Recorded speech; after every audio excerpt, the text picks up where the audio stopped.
Class 8 English chapter 1 जिसका नाम है द नेव फ्रेंड, इसका एमसीक्यू देखने वाले हैं। तो सबसे पहला क्वेश्चन मेरे पास है जिसमें मुझसे पूछा गया है कि who is the author of the story the naive friend. Naive friend लिखने वाले का ऑथर का नाम क्या है? प्रेमचंद्र। प्रेमचंद्र यानी कि मुंशी प्रेमचंद्र। ए इसका करेक्ट आंसर हो जाएगा। What is the name of the boy. इस स्टोरी में लड़के का नाम क्या था? लड़के का नाम था केशव। ठीक है। What is the name of the girl. लड़की का क्या नाम था? तो लड़की का नाम था श्यामा। ठीक है, सी इसका करेक्ट आंसर है। क्वेश्चन नंबर 4 जिसमें मुझसे पूछा गया है where did the birds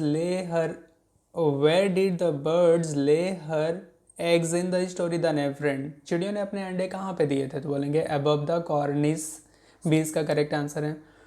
what was Keshav and Shyama breakfast. Keshav और श्यामा क्या खाते थे ब्रेकफास्ट में? तो बोलेंगे milk and jalebi. How many eggs were there. वहाँ पे कितने अंडे थे? तो बोलेंगे 3। 7 नंबर क्वेश्चन जिसमें पूछा गया है कि you will fall down who said this word to हुम।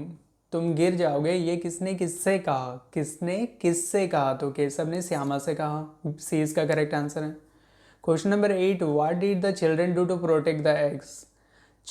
बच्चों ने अंडों को बचाने के लिए क्या क्या किया? तो मैनेज द फूड, खाना का प्रबंध किया। मैनेज द वाटर, वाटर का भी प्रबंध किया। फिर मैनेज द रूफ, छत बनाया। All the above. तो डी इसका करेक्ट आंसर हो जाएगा। माँ स्कॉल्डेड द किड्स बिकॉज। माँ ने सभी दोनों को क्यों डांटा?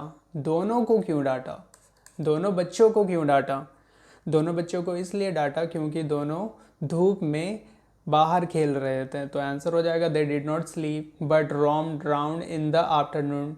ठीक है, वो दोनों दोपहर का समय था, सो नहीं रहे थे और दोनों धूप में खेल रहे थे, धूप में घूम रहे थे। ठीक है, तो सी इसका करेक्ट आंसर हो जाएगा। क्वेश्चन नंबर 10 जिसमें मुझसे पूछा गया है कि Shyama brought the basket because. Shyama ने बास्केट लेके आया था, क्यों?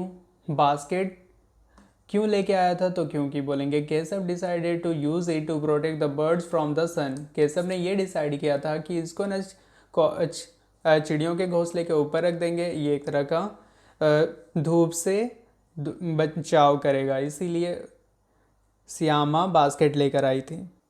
थर्ड में पूछा गया है, देखो तो read the passage carefully and choose the correct options. ठीक है, सबसे पहला बोला गया है, देखो तो a bird had laid eggs dash the cornice. चिड़ियों ने अपने अंडे कहाँ पे दिए थे? तो चिड़ियों ने अपने अंडे कहाँ पे दिए थे? बोलेंगे just above. What was the name of the sibling. ठीक है, what was the name of the sibling मतलब दोनों भाई बहन का नाम क्या था? Keshav and Shyama. They even forget about the Joy of milk and jalebi. ठीक है, फिर उसके बाद क्वेश्चन में पूछा गया है from which story this passage has been taken. ये जो पैसेज है ना, कौन सा स्टोरी से लिया गया है? तो the naive friend. Where had the father gone. उसके पिताजी कहाँ गए हुए थे? तो office. What were the children waiting for. दोनों बच्चे किसका इंतजार कर रहे थे? For mother to sleep. माँ के सो जाने का इंतजार कर रहे थे। State whether the following statements are true और false. The a bird had laid eggs just above the ventilator in the Keshav house. क्या वेंटिलेटर में चिड़ियों ने अंडे दिए थे? तो ये तो फॉल्स है। Shyama and Keshav were friend. क्या दोनों के दोनों दोस्त थे? ये भी फॉल्स है। There were 3 eggs in the next. क्या घोंसले में 3 अंडे थे? हाँ, घोंसले में 3 ही अंडे था, तो मतलब ये सही है। It was the month of winter.